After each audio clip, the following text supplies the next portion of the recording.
Big boss ಆಯ್ತು, ಈಗ ನಿಖಿಲ್ನ ಕನಸುಗಳೇನಿದೆ ಅಂತ? ದೊಡ್ಡ ಪರದಲ್ಲಿ ಒಂದು ಒಳ್ಳೆ ಸಿನಿಮಾ ಮಾಡಿ ನಾನು ಎಲ್ರಿಗೂ ಒಂದು ಒಳ್ಳೆ ಎಂಟರ್ಟೈನ್ಮೆಂಟ್, ಒಳ್ಳೆ ಸಿನಿಮಾ ಕೊಡಬೇಕು ಅಂತ ಆಸೆ ಇದೆ. ಯಾಕಂದರೆ ಸಿನಿಮಾ ರಂಗ ಈಗ ಸಾಕಷ್ಟು ಕಾಂಪಿಟೇಷನ್ ಇದೆ, ಪ್ಯಾನ್ ಇಂಡಿಯಾ ಆಗೋಗಿದೆ. ಸೊ ತಾವಾಗಲೇ ಹೇಳಿದ್ರಿ ಅಲ್ಲಿ ಪ್ರತಿಭೆಗಳು ಜಾಸ್ತಿ ಇದೆ, ಆಪರ್ಚುನಿಟಿ ಕಡಿಮೆ ಇದೆ ಅಂತ. ಕನ್ನಡ ಚಿತ್ರರಂಗ, ತೆಲುಗು ಚಿತ್ರರಂಗ ಎರಡಕ್ಕೂ ಕಂಪೇರ್ ಮಾಡಿ ಎರಡೂ ಕಡೆ ಸೇಮ್ ಪರಿಸ್ಥಿತಿ ಇದೆಯಾ ಅಥವಾ ಹೇಗೆ? ಟ್ಯಾಲೆಂಟ್ ಅನ್ನೋರು ಈ ಎರಡು ಆಲ್ ಓವರ್ ಇಂಡಿಯಾ ಇದೆ.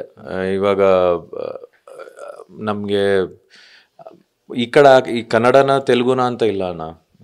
ಇವಾಗ ನಾವು ಇಲ್ಲಿ ಮಾಡಿದ್ರು ಅಲ್ಲೂ ರಿಲೀಸ್ ಆಗುತ್ತೆ, ಅಲ್ಲಿ ಮಾಡೋದು ಇಲ್ಲೂ ರಿಲೀಸ್ ಆಗುತ್ತೆ, ನಾವು ಮಾಡೋದು ಎಲ್ಲ ಕಡೆ ರಿಲೀಸ್ ಆಗ್ತಿದೆ.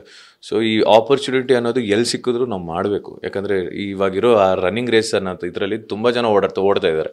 ಅದ್ರಲ್ಲಿ ಯಾರು ಮುಂದಕ್ಕೆ ಸಿಗುತ್ತೋ, ಯಾರಿಗೂ ಆಪರ್ಚುನಿಟಿ ಸಿಗುತ್ತೋ ಅವ್ನು ಬದುಕ್ದ ಅನ್ನೋ ಥರ ಇದೆ ಈಗ.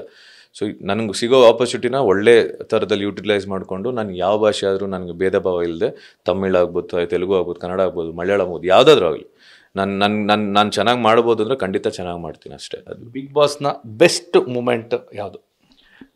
ಬೆಸ್ಟ್ ಮೂಮೆಂಟ್ ನಮ್ಮ ತಾಯಿ ಒಳಗಡೆ ಬಂದಾಗ. ಯಾಕಂದರೆ ಅದು ತುಂಬ ಬೇಕಾಗಿತ್ತು ನನ್ನ ಮನಸ್ಸಿಗೆ. ನಮ್ಮ ತಾಯಿ ಒಳಗಡೆ ಬಂದಾಗ ತುಂಬ ಒಂದು ಸ್ಟ್ರೆಂತ್ ಸಿಕ್ತು ನನಗೆ.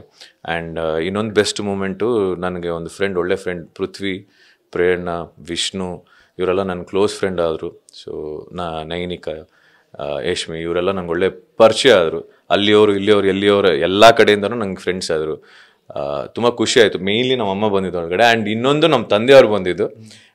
ಸ್ಟೇಜ್ ಮೇಲೆ ನಮ್ಮ ತಂದೆಯವ್ರು ಬಂದು ನನಗೊಂದು ಎಂಕರೇಜ್ಮೆಂಟ್ ಅನ್ನೋ ಮಾತುಗಳೆಲ್ಲ ಕೊಟ್ಟು, ಏನಾಗಲ್ಲ ಆಡು ಆಗುತ್ತೆ ಅನ್ನೋ ಥರ ಒಂದು ಮಾತುಗಳು ಕೊಟ್ಟು ನನಗೆ ಧೈರ್ಯ ತುಂಬಿದ್ದು ತುಂಬ ಮೆಮೊರೇಬಲ್ ಅನಿಸ್ತು ನನಗೆ. ಗೆಲುವನ್ನು ಯಾರಿಗೆ ಸಮರ್ಪಿಸ್ತೀರಾ?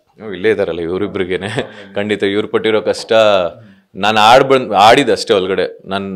ನನಗೋಸ್ಕರ ಇವ್ರು ಕಷ್ಟಪಟ್ಟಿದ್ದು. ಆಬ್ವಿಯಸ್ಲಿ ಇವರು ನನ್ನ ಪ್ರೀತಿಸಿ ಸಪೋರ್ಟ್ ಮಾಡಿರೋ ನನ್ನ ಫ್ಯಾನ್ಸ್ ಎಲ್ರಿಗೂ ಅವ್ರಿಗೆ ಟ್ರೋಫಿ, ಅದು ಅವ್ರದ್ದೇ ಟ್ರೋಫಿ. ಅವ್ರು ನಾನು ಇಷ್ಟಪಟ್ಟು ನಾನಂದರೆ ಇಷ್ಟ ಅಂತ ನನ್ನ ಕೈ ಕೊಟ್ಟವ್ರು ಅಷ್ಟೇ.